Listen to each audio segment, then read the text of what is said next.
2 साल पहले एक महिला ने अपने सीधे सादे पति को छोड़कर एक अमीर बिजनेसमैन से शादी कर ली और ऐशो आराम की जिंदगी जीने लगी। उधर पति ने भी दोबारा शादी कर ली और नई शुरुआत कर दी। कुछ समय बाद अमीर पति का किसी और से अफेयर हो गया। तब पूर्व पत्नी को अपने पहले पति की याद आई। बेटी से मिलने के बहाने वह उसे अपने साथ ले गई। जब पति और उसकी नई पत्नी घर लौटे तो बेटी अपना सामान लेकर जा चुकी थी। उसने एक चिट्ठी छोड़ दी थी और फोन भी नहीं उठा रही थी। पति ने पत्नी को समझाया कि शायद बेटी 2-4 दिन में वापस आ जाएगी, लेकिन उसे क्या पता था कि यह सब एक सोची समझी चाल थी। महिला को भरोसा था कि अगर बेटी उसके पास रहेगी तो पूर्व पति फिर से उसी के करीब आ जाएगा। अपनी सहेली की सलाह पर वह उसके ऑफिस पहुंची और लंच का बहाना बनाकर अगला प्लान शुरू कर दिया। खाना खाते समय उसने अचानक चक्कर आने का नाटक किया और बेहोश होकर गिर पड़ी। घबराकर पति उसे तुरंत अस्पताल ले गया। डॉक्टर ने जांच के बाद कहा कि यह सिर्फ हल्का एनीमिया और भावनात्मक तनाव की वजह से हुआ है, कोई गंभीर बात नहीं। डॉक्टर ने पति से कहा कि उनका ध्यान रखें, इससे जल्दी ठीक हो जाएंगी। डॉक्टर के सामने सच छिपा रह गया तो महिला ने रोते हुए कहा कि वह पति और बेटी की याद में ठीक से खा पी नहीं पा रही, इसलिए उसकी यह हालत हो गई। पति को उस पर तरस आ गया। उसने इसी मौके पर उससे कुछ दिन अपने साथ समय बिताने की गुजारिश कर दी। फिर उसने अपनी पूर्व सास को फोन करके पोती को स्कूल से लाने के लिए कहा। सास भी बिना नई बहू की भावनाओं का ख्याल किए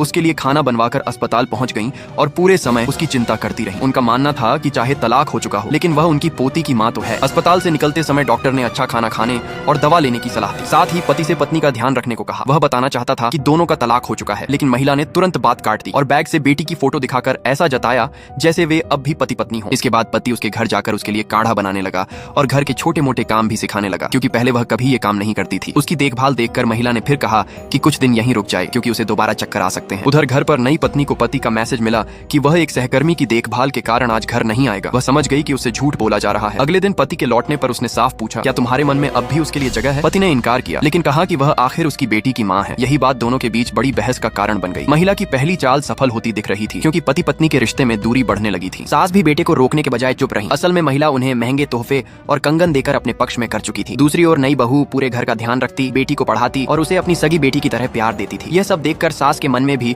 उधेड़ बुन शुरू हो गई कि आखिर किसका साथ दे। एक दिन परिवार बैठा हुआ था, तभी महिला का फोन आया। पति ने बिना सोचे तुरंत कॉल उठा ली और सबके सामने उससे लंबे समय तक बातें करता रहा। नई पत्नी का चेहरा उतर गया। उसकी ननद ने इशारों से भाई को कॉल खत्म करने को कहा, लेकिन उसने ध्यान नहीं दिया। आखिरकार बहन ने फोन छीन लिया। नई पत्नी से यह सब सहन नहीं हुआ। उसने फोन लेकर महिला से साफ कहा कि अब उनका तलाक हो चुका है और बार बार इस तरह फोन करना ठीक नहीं। दोनों के बीच तीखी बहस छिड़ गई। पति ने बीच में आकर फोन ले लिया, लेकिन सास ने उल्टा बहू को ही समझाया कि सिर्फ फोन पर बात करने से इतना नाराज होने की जरूरत नहीं। यह सुनकर बहू और आहत हो गई। उसे समझ नहीं आ रहा था कि सास हमेशा पूर्व पत्नी का ही पक्ष क्यों लेती है। कुछ दिन बाद उसने सास से खुलकर पूछा कि क्या वह चाहती हैं कि बेटे की दोबारा पहली पत्नी से शादी हो जाए, लेकिन सास ने कोई सीधा जवाब नहीं दिया और बात टालकर वहां से चली गई। इसी बीच महिला दोबारा अस्पताल गई और पूर्व पति फिर उसके साथ चला गया। लौटते समय दोनों बेटी को स्कूल से लेने पहुंचे। उन्हें देखकर ऐसा लग रहा था जैसे वे आज भी एक परिवार हों। महिला मुस्कुराते हुए बोली कि शायद बेटी चाहती है कि उसके मम्मी पापा फिर से साथ आ जाएं। जब नई पत्नी को यह सब पता चला तो उसका दिल टूट गया। अगले दिन उसने सास से कहा कि वह भी किसी की बेटी है और सिर्फ अपने